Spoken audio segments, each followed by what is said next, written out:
What's up, gaming heroes, and welcome back to another awesome episode of the Gaming Hero podcast. Today I have the wonderful Solheim gaming with me, and he is an absolutely incredible Cataclysm classic YouTuber who makes tons of gold making content for those specific games. Feel free to say hello, Solheim. Hello. Thank you so much for joining me today with this podcast, man. I really appreciate it. It means the world. Your content is absolutely incredible, and I've been watching you since you were a retail gold maker, and then you obviously made the shift into more classic orientated content. How did that happen? I don't really know, to be fair. First of all, thank you for having me. It's been great. It's going to be fun. And for how it happened, I don't really know. I just started playing a little bit of classic and started making content for that as well, to be fair. It was kind of during a downtime in BFA when Classic was coming out, and it just made sense for me to give it a try considering the downtime in BFA, and just went from there. I did dabble like a little bit back and forth, especially in Shadowlands and in Dragonflight, so I think I play all versions, but I focus mostly on Classic long term. Yeah, that's awesome, man. I specifically love watching your Twitch channel because you stream a lot, dude. Like, more than any other streamer I speak to, you stream a heck of a lot, and it's awesome. You've really fostered a good community there. You stream on both Twitch and YouTube, don't you? I recently made a switch now to only be on Twitch due to being able to just do more, listen to more music that doesn't hurt you on YouTube and stuff like that. But I do both platforms, and I still want to do big events on both platforms, so everyone can watch everything. Yeah, totally. I kind of did the same thing. I copied you a little bit with the whole streaming on Twitch and YouTube, and then I was like, you know what? This isn't working as well for me. I found it was like hurting my videos. Do you know what I mean? Like, yeah, exactly. People subscribe to you on YouTube for videos, and then they usually go to Twitch for streams. That's the same thing I used as well. The same, the same kind of thought process there. There's like a big YouTube.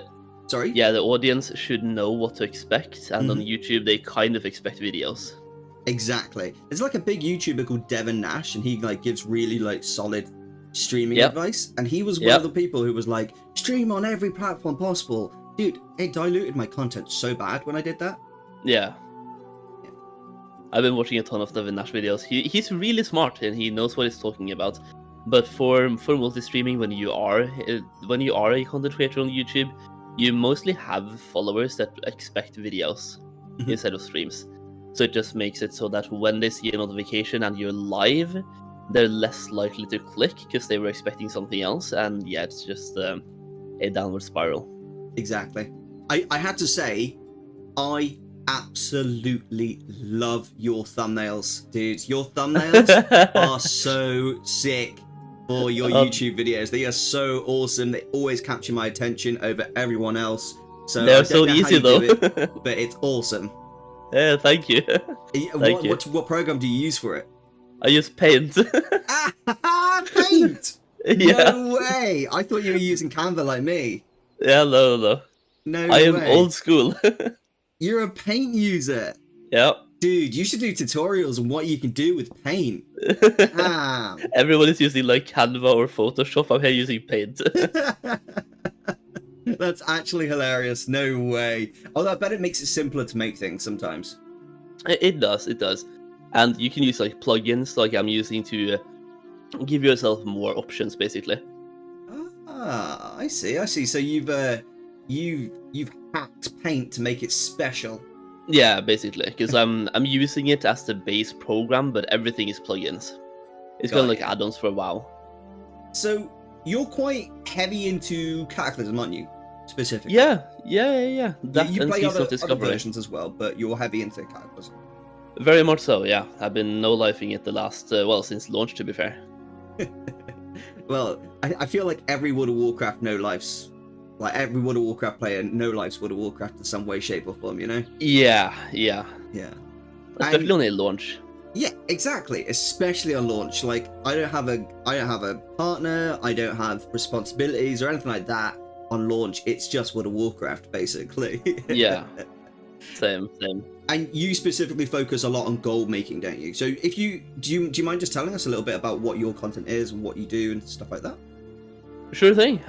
So I do a lot of gold making, and on YouTube I'm focusing on. I'm trying to do more things. I'm trying to focus on gold making, and the guides in general for the game, and opinions. So I'm sharing my opinions quite a lot, maybe too much sometimes, and I like to speak about things that are important or funny to speak about. So sharing my opinions on topics that people probably want to hear opinions about, and then gold making guides, gearing guides, leveling guides, sometimes raiding guides as well. I've been dabbling into that recently because I'm doing raids as well. But it's just like covering everything about the game while focusing mostly on the gold aspect. Yeah. So I would say probably 60% of my videos, no, 70% are gold making, and the other 30% are either leveling guides, raiding guides, or opinions. You know what? I do have to say is that the opinion videos do really matter. Like, they don't always pick up as many views as the goal making videos and stuff like that, but they really matter because Blizzard, they listen. Like, people like to laugh at Blizzard and say, oh, they don't listen. But, dude, if you make a video that really has a solid opinion in and a lot of people agree with it, Blizzard they do actually change stuff to your opinion, you know? Yeah, they also watch content. Like, I know this firsthand, and I also know from other people they do watch content. They might not watch everything, but they are keeping an eye out and watching pieces. Yeah. And if you start talking about your opinions and it gets shared somewhere, then somebody might share that to Blizzard as well, or they might just suddenly pick up on it. And then they will listen to it. They might not do what you say, but they at least listen to it, which is important. Yeah, I totally agree with that. And like my Mythic Plus videos where I was saying, oh, Mythic Plus is trash. It was like in season 1 of Dragonflight, or might have been season 2. And I was like, I quit Mythic Plus, and these are the reasons why. This is what you should do to change it. Dude, yeah, they put those changes into the game now. Yeah, there we go, dude. Literally. And I'm like, wait, this is the stuff that I suggested. But like, it's not just me. I imagine other people did as well. But it just shows Blizzard actually listen to people. Like, they do.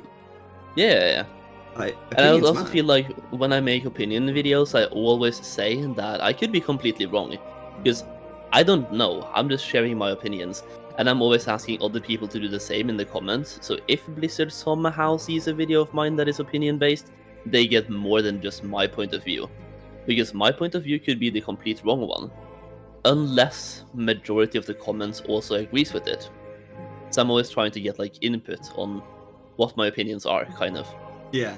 To see if I'm wrong or based. You know what my dad always says to me? It's like, opinions are like arseholes. Everyone's got one. Like, every time. Without fail, he always says it to me. Yeah, 100%. 100%.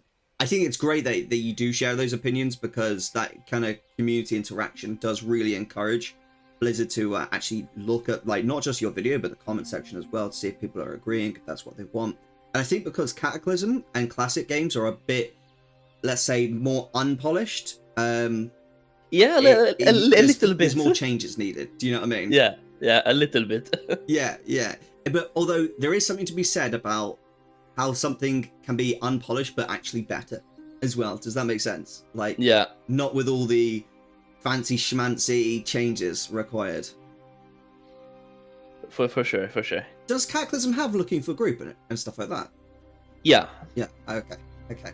We also have the pre-made group finder. Oh, really? Oh my gosh. So we have a couple of the retail features that we didn't really have back in the day. We also have the whole collections tab, where we now have mounts, pets, toys, heirlooms, and appearances in a collection tab. Ah. Which I'm pretty sure we didn't have back in the day. That's like a retail thing. Honestly, that's a good thing as far as I'm concerned. Yeah, same. It's a quality of life feature. It's not like this is going to ruin the game. Exactly. It's a major quality of life feature, and it's just good to have. Makes it easier to obtain like mounts for your alts, or like to use them as well instead of sending things back and forth. And same thing with heirlooms. Instead of sending them to all your characters, you can just conjure them from a brand new character. That's so much more useful than what we had to do. Yep. Do you remember when like Norcia Abbey and stuff like that didn't have like a mailbox? And you had to send them to him, and then you had to run to Goldshire to get your heirlooms, and then you could run back. Dude? That was good times. Good times. Good times in World of Warcraft. Yeah, good times. I So- used to do that all the time. I used to love leveling characters. I still do, to be fair, but I used to level a lot. Yeah, like when I first started the game, I'd say for the first year, I didn't even get a character to max. I just leveled. I just leveled characters. I was 11 years old, granted. So like I kind of had that right to be a sausage, but it was only like a TBC where I actually got a character to max level. Because before that, I was just playing the game, Yeah. Because there was nothing quite like just starting a character again and just going through Elwyn, like as a kid, The excitement. I completely understand. I did the same thing. Yeah. What age were you when you started WoW? Ooh, I think I was 8 or 9. Dude, 8 or 9? So Yeah. you've got to be a few years younger than me. Have you been playing like 19, 20 years? I've been playing since vanilla. Okay, so yeah, you've been playing like about 20 years then. Yeah. So are you like 27, 28? Is that roughly your age? Yeah. Yeah, okay. I'm 31, so yeah, I started when I was 11. I started vanilla, but I never really understood the game back then. I was just like playing a little bit. I got to level 50 plus though, so I'm happy about that.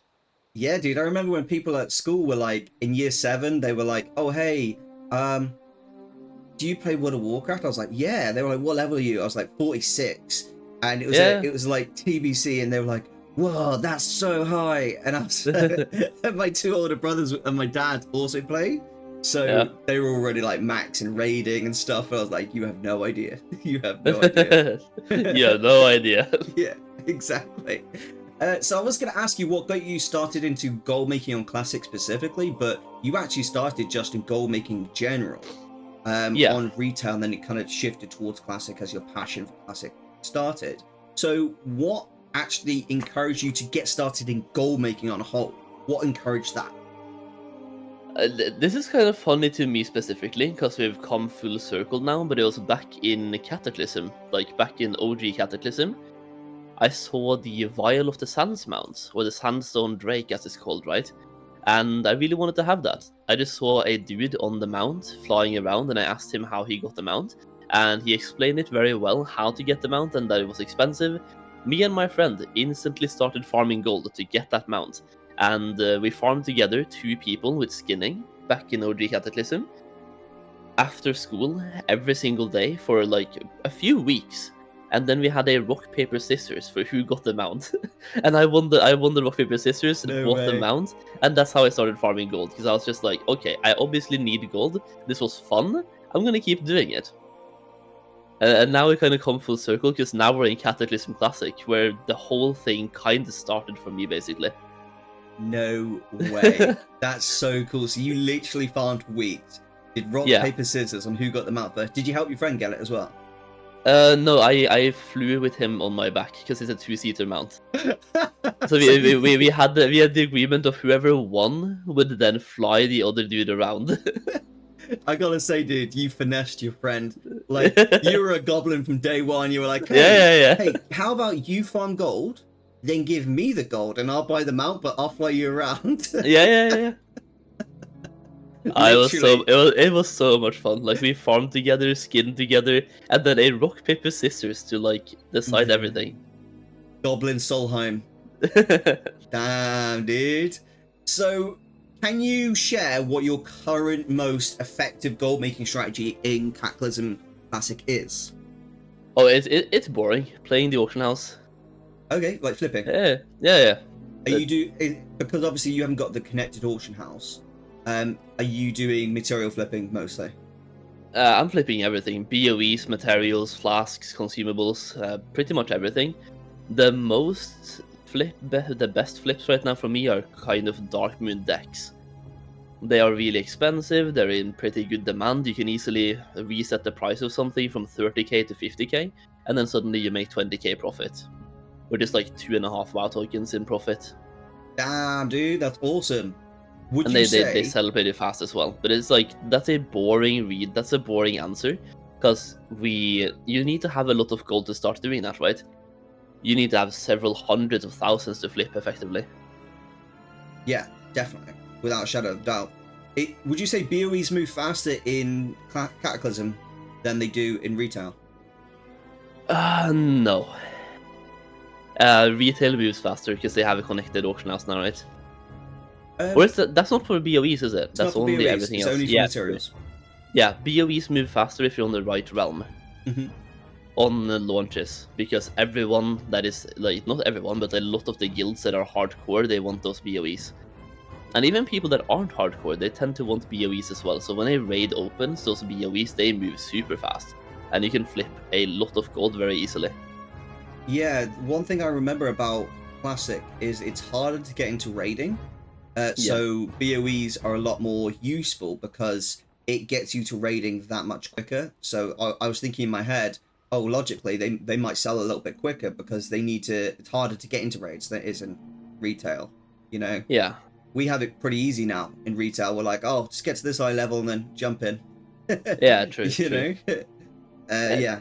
There might be a bigger demand for it now in Cataclysm, I think, because for some reason everyone is just more willing to spend the gold now than ever before, it feels like.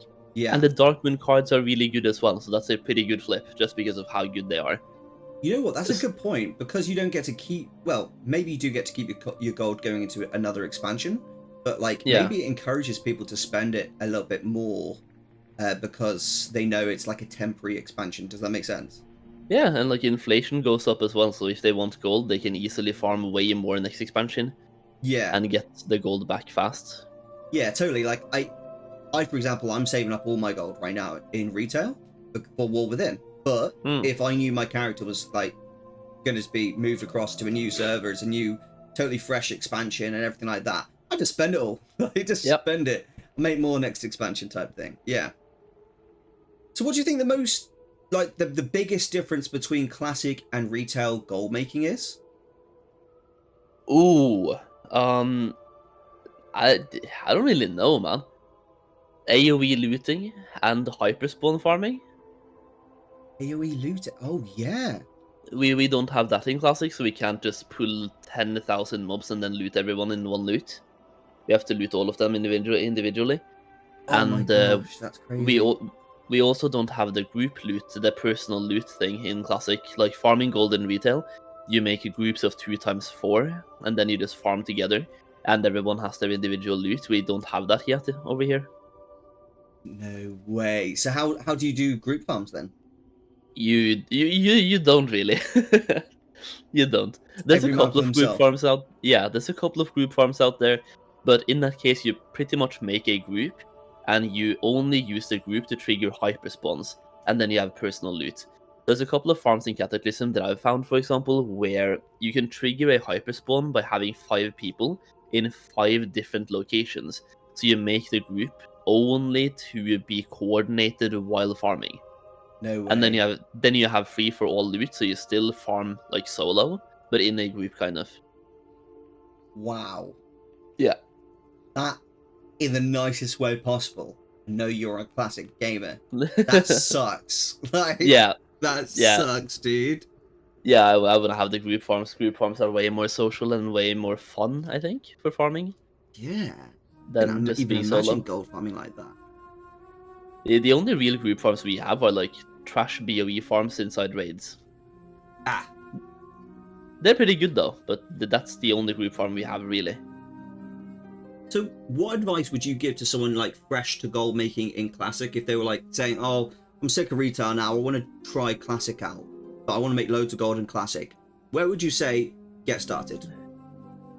Grab a couple of gathering professions, farm for a bit, and then use the gold you have to make more gold. And that's Okay. pretty much it. For gathering, you can pick pretty much anything. To be fair, you can Okay. even have tailoring, which is a gathering profession, kind of, because you get more cloth, right? Mhm. Through the cloth scavenging trait. So even that can be considered a gathering profession in that sense, or you can have herbalism plus mining or skilling, or like any combination of those 4. And if I recall, Cataclysm has treasure finding potions as well, don't you? Yeah, Yeah, so they're quite important, aren't they, for your farming? they're very important. Yeah, both for cloth farming and skinning farming. It was I think it's the volatile water farm that I absolutely love from Cataclysm. You know, Twilight Highlands. Yeah, it's really good. In later expansions, it's really good at least. I've tried it a couple of times now. I don't really get it to work. Oh, They, it's because they're strong, aren't they? They're really strong. yeah, they're a bit too strong. They hit too hard. They don't die fast enough, and we don't have group looting. Yeah, I can see why. I can see why. So you have to be a solo farmer. And in retail, for example, you usually have a group of 4 people, or 2 times 4, or a 5-man group, and then just farm together, kind of. Yeah, that makes sense. What would you say like are the most common pitfalls and mistakes that like new classic players will make when they're trying to make gold? Oh, that's a good question. Number one is either having only herbalism or mining, because they don't know you can track both now. Because in Wrath and TBC, you could only track one at a time. So people only used one and just didn't use the other one. Even though I used an add-on called the Tracking Switcher to kind of track both at the same time. But now in Cataclysm, you can track both at the same time. And another thing is just spending the gold you make too fast. Instead of using the gold you have to make more gold, they just farm gold, then spend everything. Oh yeah, So so if you're saying spend the gold in investments rather than just buying stuff for yeah, your character. Yeah. yeah, buy more and buy more actual assets than liabilities, kind of. And if you have an item for 10,000 gold that you want, most people, or like some people in this case, they would make the mistake of only farming 10k, then buying the item. Farm a little bit more, 12k, 13k. Have a little bit of gold left over. Massively agree with that. That's exactly what I do in real life. Whilst on the subject of that, do you apply these types of principles to your real life spending as well as your in-game earning? Uh, as much as I can. Yeah, yeah. Yeah. Assets versus liabilities type thing. Yeah, as much as I can. Yes, exactly, exactly. It's definitely worth doing. Okay, so how do you stay up to date with the most like recent and best goal making strategies? For Oh, classic? it's a lot of trial and error, because I'm streaming a lot, so I'm trying a lot of different things, and then naturally you just happen to find both the good and bad farms, and good and bad gold making methods. And another bonus of streaming is that you have chat helping you out as well, so people just constantly give me advice. Some of the best methods that I've found in Cataclysm, for example, it's been chat that has helped me out. And maybe it hasn't been their direct advice, but they might have given me one advice, and then I take that advice and run with it and try a lot of things based on that advice, and then suddenly find something really insane. Yeah, like the back and forth with chat always Yeah, leads to like golden nuggets of wisdom that you can find. Like yeah, it's crazy.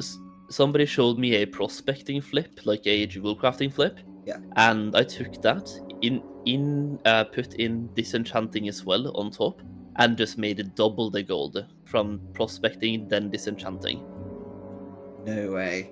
instead of just a regular prospecting flip. That's awesome. I Yeah. remember in Shadowlands, you made me think of this now. A community member said something to me about like this the mission table and how you can trick it into like making all your followers, not your followers, your troops like a higher level. And I was like, oh really? And we experimented with it, and we figured out we could like do it a lot quicker. And we found like an exploit with the mission table because of that one person just said something small, and then we experimented on multiple characters to like try and maximize its like efficiency. Yeah, And yeah, yeah. yeah, it's like that's how we came across the way to like speed run the mission table in Shadowlands. Just because Oh of my that. days. It's awesome, isn't it? Yep. So how do you feel like the current state of like WoW economy in Cataclysm is? How do you feel like where it is right now? It's very expensive. Yeah, the barrier to entry here is massive.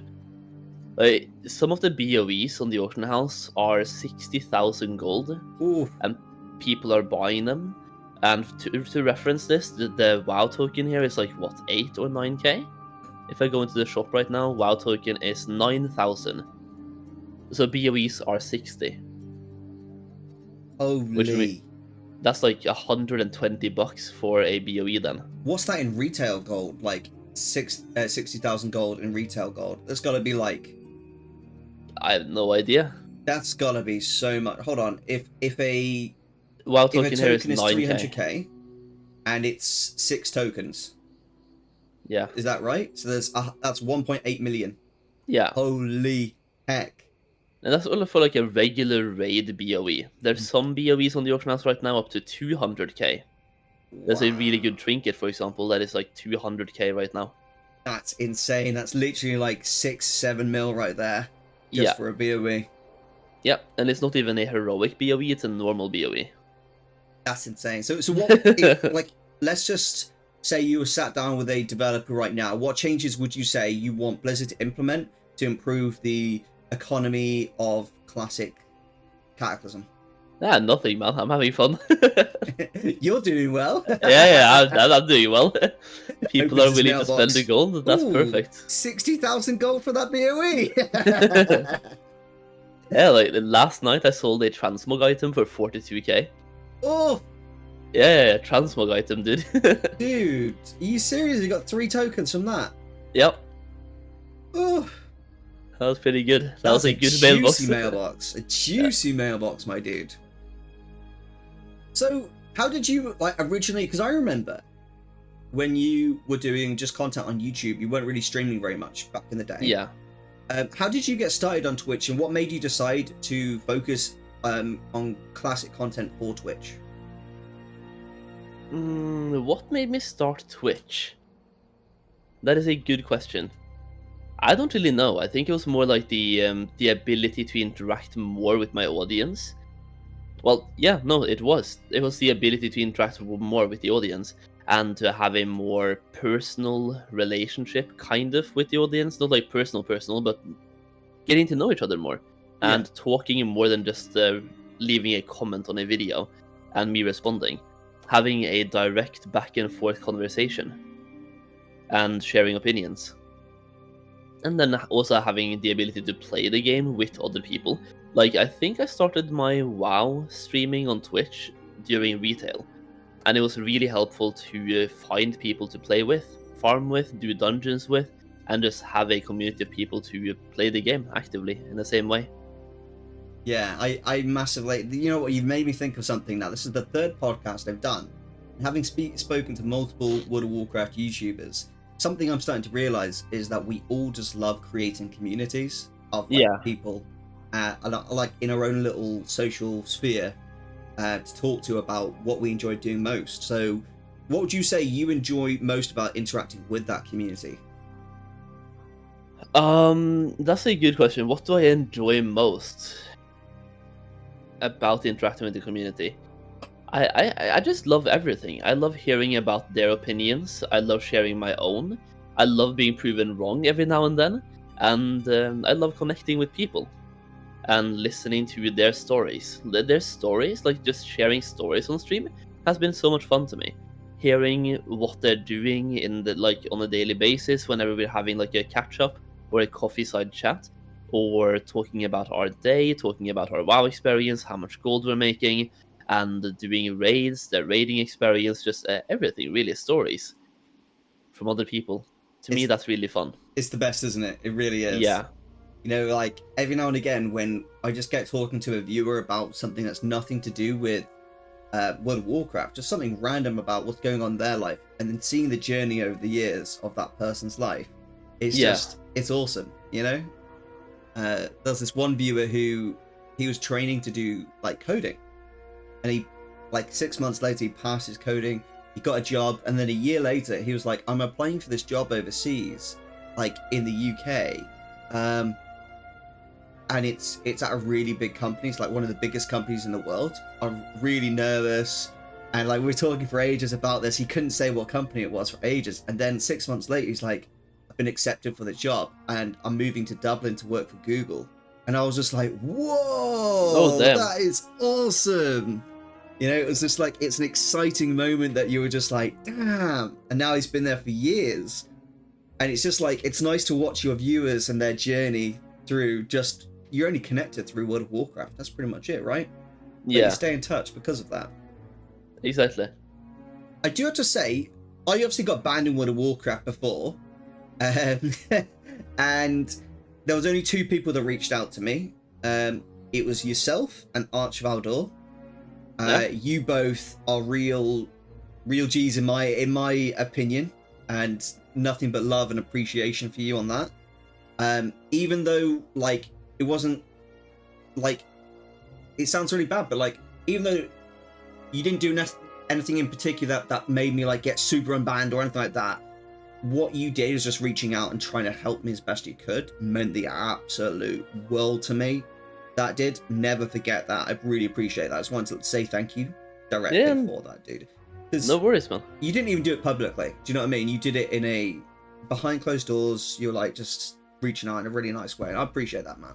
That was good. Yeah, no, I've been watching your content for a while, and when I saw that video, I felt like I wanted to reach out and just see what's up and if I could do anything, or at least just show that I'm here.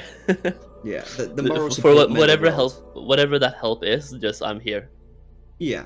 Do you know what I've realized? There's a lot of people that get banned in World of Warcraft accidentally. Yeah, same. Yeah, and it's kind of heartbreaking because at first you're like, no, I'm gonna fight this, and then eventually, after like 6 times of talking to GMs and having your ticket closed, you're just like, start feeling like giving up. And that's when you reached out and was like, gave moral support, and I was like, nah, I can overturn this, and keep going. And then Archville made a video, and I was like, oh yes, we got it. Yeah, he's super cool. Yeah, he is. He's a really good dude. He's a really, really good dude. Yeah, I really appreciate it anyhow that you did that, because it invigorated me more to battle and keep going. Yeah, you know? I'm glad you got it sorted out. Eventually, it took some time. So, one thing I struggle with as someone who makes YouTube in a similar space as yourself, obviously in retail, not classic, I struggle to balance between streaming and creating YouTube content. How do you balance your content between making videos and streaming on Twitch or World of Warcraft? It's a good question. For the most part, I don't really. for the most part, I just go with the flow, play the game, and make videos that I want to make when I want to make them.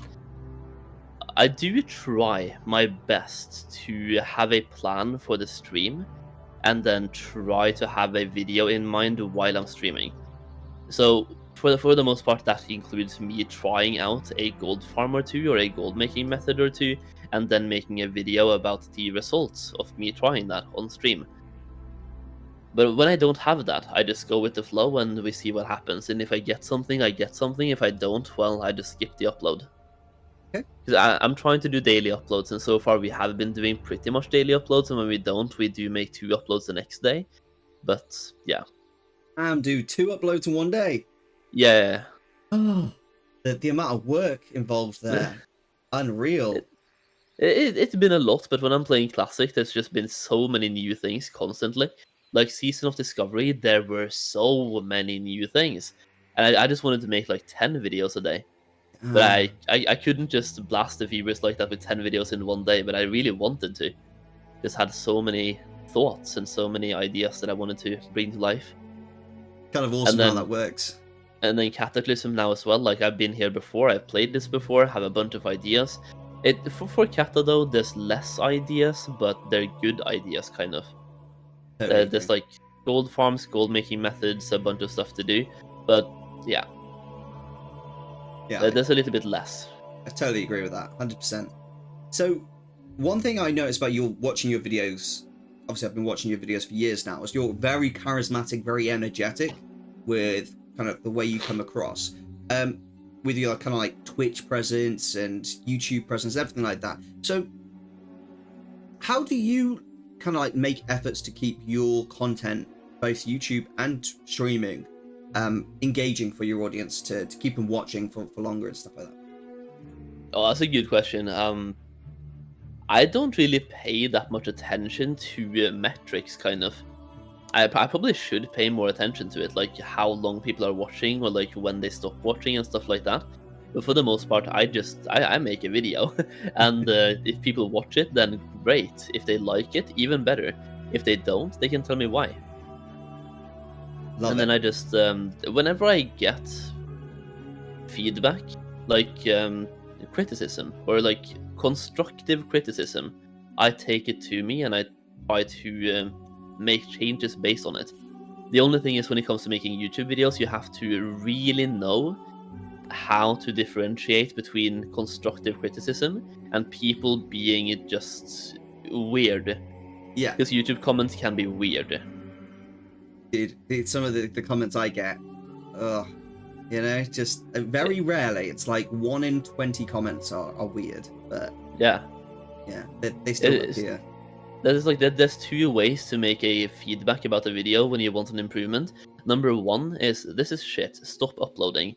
And number two is actually leaving constructive criticism that could lead to a better video. When people go for number two there, I listen to them. When they go for number one, I block them. Yeah. It's that easy. Like it's my channel, it's my video. You wanna be an ass, you go somewhere else. Yeah, it's wild to me that like I speak to a lot of YouTubers, right? Just through daily interactions, and one thing I notice is that a lot of newer YouTubers, they take that stuff to heart and they don't Yeah. ban the comments. They don't hide I them. I did the same for a while. Yeah, but like they don't ban them or get rid of them. And I'm just like, bro, there's lots more people to comment in the world. Don't worry, just hide this user and move on. Like, you know. I've also been the guy who responds to those comments quite often, Yeah. because there's one thing I go by in life and on real life as well, is that I'm not a punching bag. Even though I'm making comic content as well, I'm not a punching bag. If you punch first, I'll punch back. I'm not like taking the high ground there. So when people leave a negative comment or like just a baseless comment, I'm gonna respond and I'm going to outlogic them. But now recently I just start hiding them as CBA. Yeah, for me, I'm already too busy with everything I'm doing already. Yeah, exactly I the same. don't have time to respond to a stupid comment. Like, if Yeah. it's stupid, it's gone. It's done. Exactly. My life's important to me. I'm not wasting it on you. Like, type thing, some random person. So, outside of World of Warcraft, tell us a bit about yourself. What do you do? Like, what are your interests or hobbies or things like that?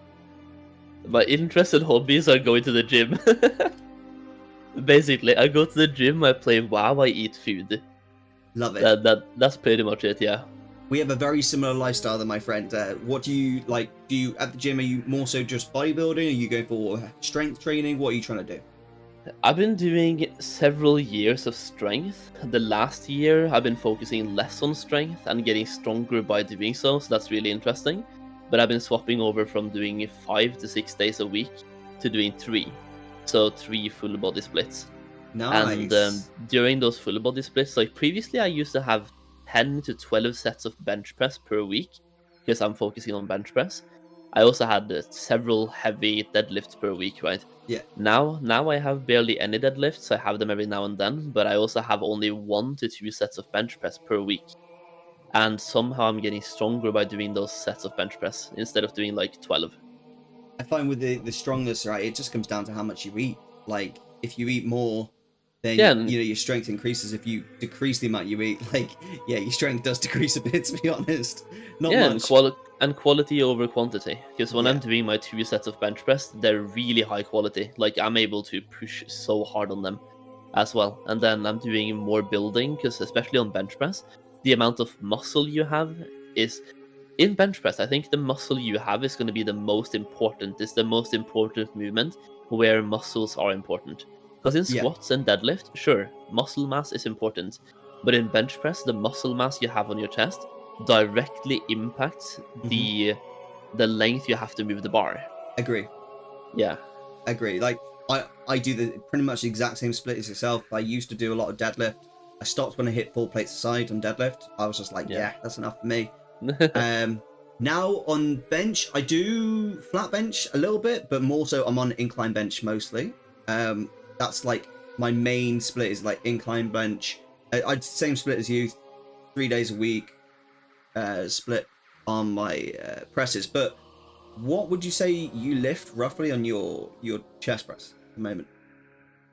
Chest press? Yeah, or like incline chest press, either one. Yeah, but do you mean bench press with a bar? Yeah, bench press, yeah. 4 plates. Damn, my guy. Awesome. Yeah. Dude, that's strong. Just hit 4 plates recently. Holy. My guy's lifting. It's pretty nice. Damn. So are you like one of the strongest in your gym then? Yeah. I think at the moment I am the strongest because of the dude who's on my wavelength, he moved. He's still in the same city, but he's at a different gym now. Got you. And that's crazy. I've not actually ever seen someone lift 4 plates, apart from obviously strongest men in the world, Yeah. on bench press. That's pretty ludicrous, man. To be Yeah. fair. The dude who's lifting almost the same as me is also 6 years younger than me, so he is even more insane. What country are you from again? Norway. Norway. Okay. Oh yeah, so you got some absolute freaks that can lift just Yeah. at normal weight. There's some really strong people here. How tall are you, dude? Huh? How tall are you? 181. 181. So that's like basically 6 foot. That's basically 6 foot. Yeah, 5'11", I think it's Yeah. like, yeah. Yeah, it's like, I think 6 foot's like 182, isn't it? Yeah. Yeah, that's crazy. I To lift think that so. much, that's awesome. Massive congrats on that, my dude. Yeah, thank you. I've been working on it for years, and it's been a long process, but I got there finally. Well, look at it this way. Only 5% of the world can lift 2 plates side on chest press. So you're probably like 1% of the world. Like your strength is 1% of the world can lift what you can. Like that's crazy if you think of it this way. I've been stuck at so many plateaus as well. Like I was stuck on 100 kilos for the longest time. That's and how then I feel. I'm yeah. stuck on the 2 plates right now, but to be fair, I'm also on a cut at the moment, so like it's pretty hard to grow your chest press whilst you're also on a cut. Like, so I'm just waiting until this finishes and then pushing it. Smart. Yeah. Yeah, nah, I've been stuck at 100 kilos, was hard stuck at 120 again, 140. It just seems like every 20 kilos I'm just stuck for a while. Yeah, I think what you said about building the actual muscle mass makes a huge difference to chest. Because like that's how I feel, is like nothing's really changed. It's just I'm getting more mass there, if that makes sense. Yeah. Building mass and also getting the technique down. Because when you get the technique down, you can start what I'm calling activating adrenaline while you're lifting. So just like focusing to a whole different level while doing your sets. Totally generating adrenaline during the sets, basically. So what do you think has been like your most rewarding thing you've done with YouTube and Twitch? Most rewarding? Yeah, like what's the, like in the experience of becoming a content creator, what's been the most rewarding thing for you? It's a good question. I feel like the community I've been growing is the most rewarding. Having the people like my content and come back and watch it over time, to me, that's really rewarding. It shows that maybe I'm doing something good and maybe people are enjoying what I'm doing because they keep coming back. Same thing when I'm streaming as well. You see the same names on a almost daily basis. And the ones you don't see on a daily basis, they keep coming back as well after a couple of days or a week or something. People just keep tuning in and saying hello. And to me, that's very rewarding that people keep coming back. And that we're making a community of people that feel like they're welcome and they feel like this is the place to be. Massively agree with that. You know, one of the things that really like warms my heart is when I see community members talking amongst themselves in Discord, you know, without me being the one interacting there. It's just kind of like nice to see that you built this community, you're helping people give each other information and play together. Yeah. I love that. Or like when I see people who hang out in voice chat in the Discord, I'm just like, that is sick. That's awesome. Exactly. Yeah. The community is both on Twitch, YouTube, and Discord. I feel like that's the most rewarding. So, just are you a full-time creator then? Right now, yeah. I actually am now. Man, dude, congrats. It's not easy. Thank you. It's not easy. I took a leap, and it was just like everything in real life as well worked out to where it made sense. You know what's crazy is like, as gamers, we get paid pennies in comparison to other industries. Yeah. Like, I've got a YouTube channel in an IRL industry, and the ad spend on that is 6 times what we get paid as gamers. Oh so my. I have to get literally like about a third of the views to earn the same amount as I do on this channel on Erosium. Yeah. Just insane, dude. Like, how much less we get paid as gamers. I guess it's because gamers don't spend money. Like, Yeah, it seems that way. yeah, Or they want to spend the money on the game they're playing, but only like that game, and they don't want to spend more. Kind of. I mean, some people do. You have cosmetics in WoW and WoW tokens and stuff. yeah. Here's it's a very random question.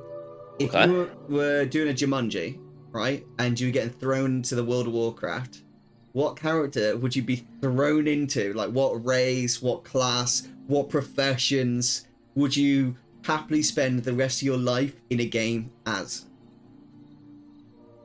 Me in a WoW.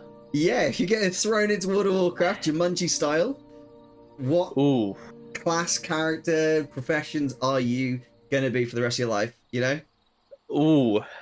there's no I, changing. This is your life. You're thrown into the game. This is what you're gonna be for the rest of your life. So, what is it? What are we talking? that's a good question, dude.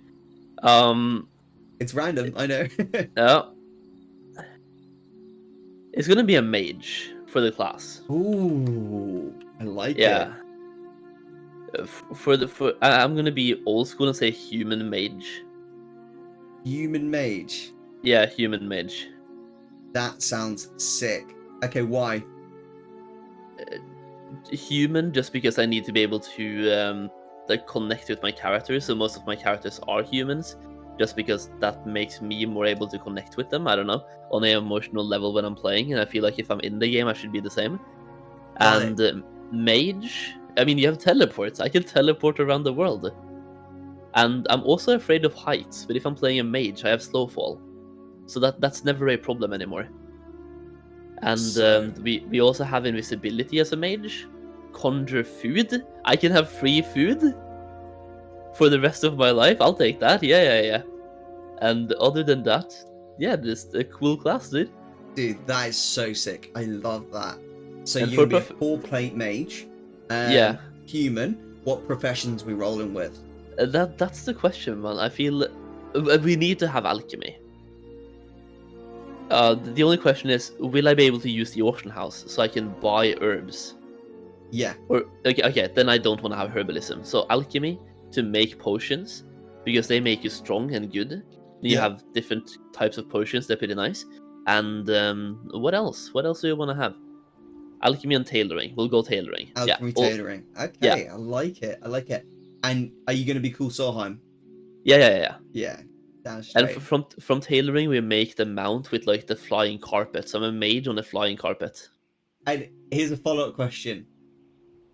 Where are you gonna build your home? My home? Yeah, you're gonna have a home. You're gonna have to find a home, build a home somewhere in the world of Azeroth. Where are you gonna build it? Ooh, okay. In retail, you're able to visit. Are you able to visit the zones as they were Yeah. before the Sundering? Yeah, totally. Okay, so I would You're a love mage. to You can do go. anything. Yeah, that too. That's right. I would love to build my home. No. Wait. I'm sorry, I've asked you a difficult question in here. Okay, there's supposed to be an island on Tanaris, to the right of Tanaris. I can't see it on my classic map right now, but there is supposed to be an island somewhere to the right of Tanaris.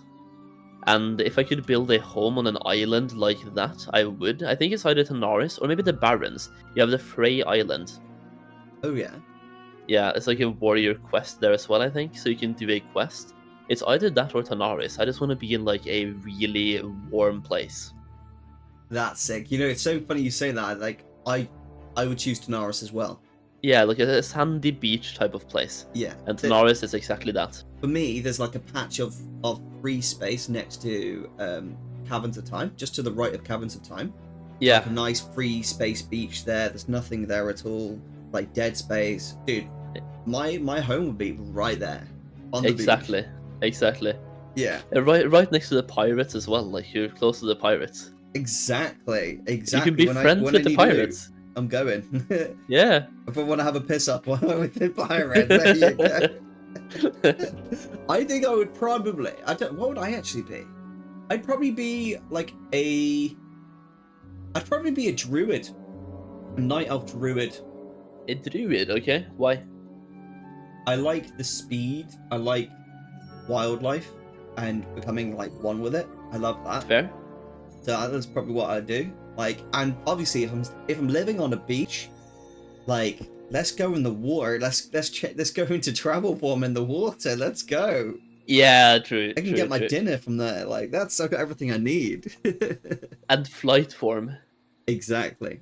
That's a bonus as well. There's no more no issue with heights anymore, is there? Yeah. So here's a question I've asked everyone I've spoken to so far. What's one thing the audience might be surprised to learn about you? About me. Yeah.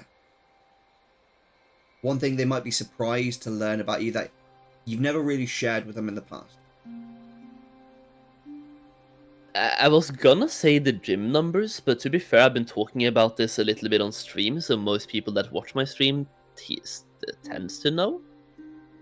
I don't like to brag, so I only really bring the numbers up when they make sense, like the 180 bench or 260 deadlifts and stuff like that.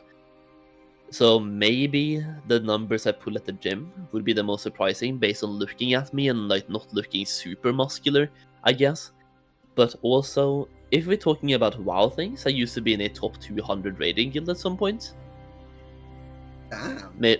I don't think too many people know that though. They just think I'm a casual gold maker who's never played the game on a high level. Damn. So two things there, like obviously the benching, the numbers, and also we're top 200 raider. Love it. Yeah. And a main raider in that guild, yeah. Haven't just been in the guild, been a main raider in the guild. Damn, that's sick. Raiding was fun. This was back in Warlords and the start of Legion. I got burned out in Legion due to, you know, the artifact power grind, the RNG legendaries, and top that off with Titan Forge grinding. Yeah. There was a lot of too much RNG, man. Way too much. If you were to revisit yourself in a previous time, many years ago, what advice would you give yourself? What advice would I give myself? Yeah. Start making content earlier. Actually, though. Like, I feel like I missed out so much by not making content in Warlords when I was more actively raiding and playing the game back then. And there was no reason for me not to make content back then. Well, I didn't have the camera or the gear for it, but I could easily just make some changes to be able to afford that back then as well. It was just a social anxiety type of thing, because I've always loved making content. There's somewhere out there, there's a secret Terraria YouTube channel from Solheim when he's 12 years old. So I've been making content for a while because I just love making things. I was a Minecrafter, dude. That was mine. Yeah, there we go. I have a Minecraft YouTube channel as well somewhere. This is my Minecraft YouTube channel, but oh, it is? Yeah, all my Minecraft stuff is like hidden. Still that's it's lovely. Just hidden, but like, yeah. My channel as well started out with Rocket League, actually. Did it? Yeah, I did 2 years, I think, of Rocket League content before going over to WoW. No so I should have done more WoW content sooner as well, because I built the channel and the community on Rocket League, and then I just didn't want to play Rocket League anymore, and I went back to WoW, and it was a good time because BFA came out, which, even though it wasn't it's not considered the best expansion, I really enjoyed BFA. Or at least a lot of BFA. It had its bad BFA. Times. Yeah, I loved it. Like, yeah, I'm with you on that. Loads of people complained about it, but I really enjoyed it. I didn't like Shadowlands much, but I liked BFA. Yeah, same, exactly. And for BFA, it was a really good expansion if you didn't force yourself to play it all the time. Because for me, it had its bad moments, but when it did, I just took small breaks or played more casually. And then it was really fun. You know what was actually pretty fun in BFA was Mythic Plus. Like, Mythic Plus it felt like decent in BFA. Yeah, it was really good. The only thing I didn't like about Mythic Plus in BFA was the dungeon that arguably everyone likes the most. I don't know what it's called, but you know the house. Oh, Waycrest Manor. Yeah, I didn't like it, dude. No. Yeah, I hated it. Just because the randomness of it did my head in. Yep, same. And now I feel like everyone loves it because when it came back into a pool, people were happy. I'm just like, no, no. It's not random anymore. So Oh, okay. So that's why that's people why they like it like now. it. Yeah. Okay. It used to be just like, oh yeah, let's just make it up and go through this door and then that door. But no, now it's just the same route every time. Yeah, exactly. I didn't like the randomness at all, especially in a Mythic Plus environment. Just felt weird. Yeah, totally agree. Like, if there's one thing you could have back in World of Warcraft that was in a previous expansion, what would it be? Ooh. But it had to be in a previous expansion, right? Yes. Mm, That's a good question, dude. What would I like to have back that we have had that we don't have anymore? Do you have something?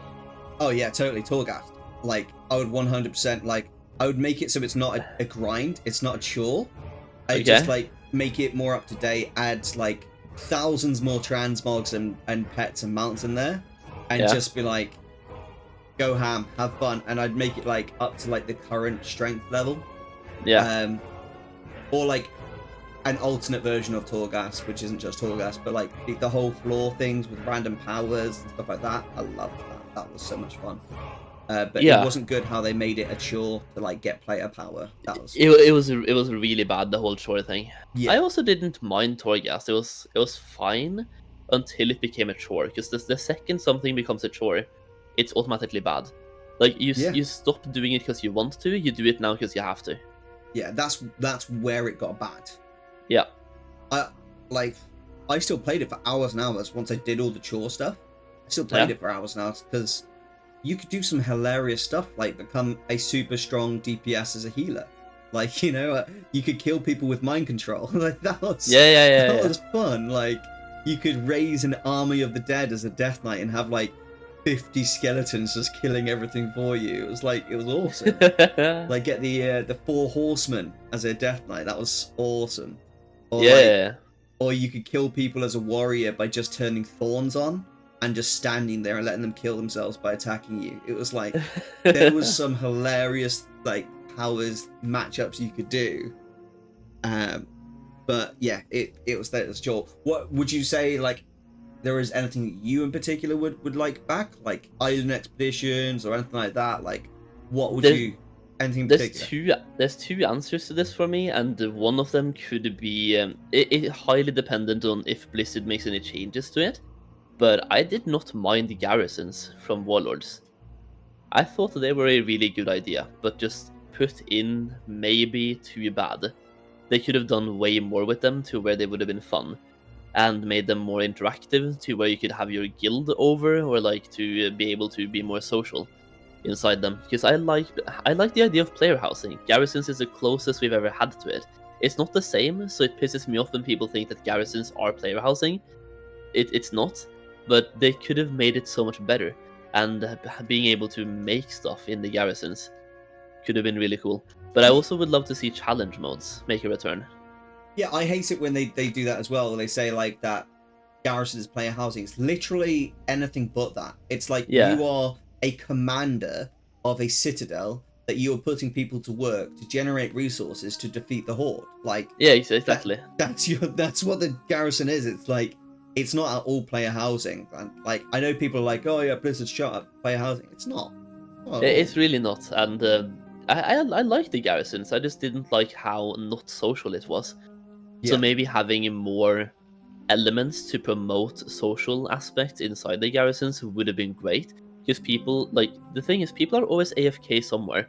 Even now in Classic, people are AFK in Stormwind, or in in Wrath they were AFK in Dalaran. Yeah. People are AFK somewhere. Allow us to be AFK in each other's garrisons and just see each other and have fun and promote the social aspects. Yeah, it'd Could be have been really could easy have been really if fun. they just said, hey, your garrison, you're basically always on the same shard as any of your friends. Yeah, Or guildies. Like exactly. you share a garrison with them. That would be awesome. One thing I love when I go to my garrison is that my stables still has my favorite mounts in. Yeah, dude, that was such a cool aspect. Absolutely love that. That was so nice, and yeah, just displaying the favorite mounts in the stables. Yeah. I do have to say, thank you for like being part of this today. It's been awesome to talk to you, Solheim. Yeah, It's dude. been a serious fun. blast, dude. Thank you for joining me for this. Solheim does have a gold making guide for Cataclysm Classic. It is a banging guide, and you will make absolute bank with it. So check it out if you are interested. His socials are in the description. Solheim, is there anything you want to say before we close this out here, buddy? Nah, not really. I feel like it's been a good chat, and I want to thank you for having me. It's been fun. Oh, it's been a blast, man. Thank you so much for joining me. And this is both Erosium and Solheim.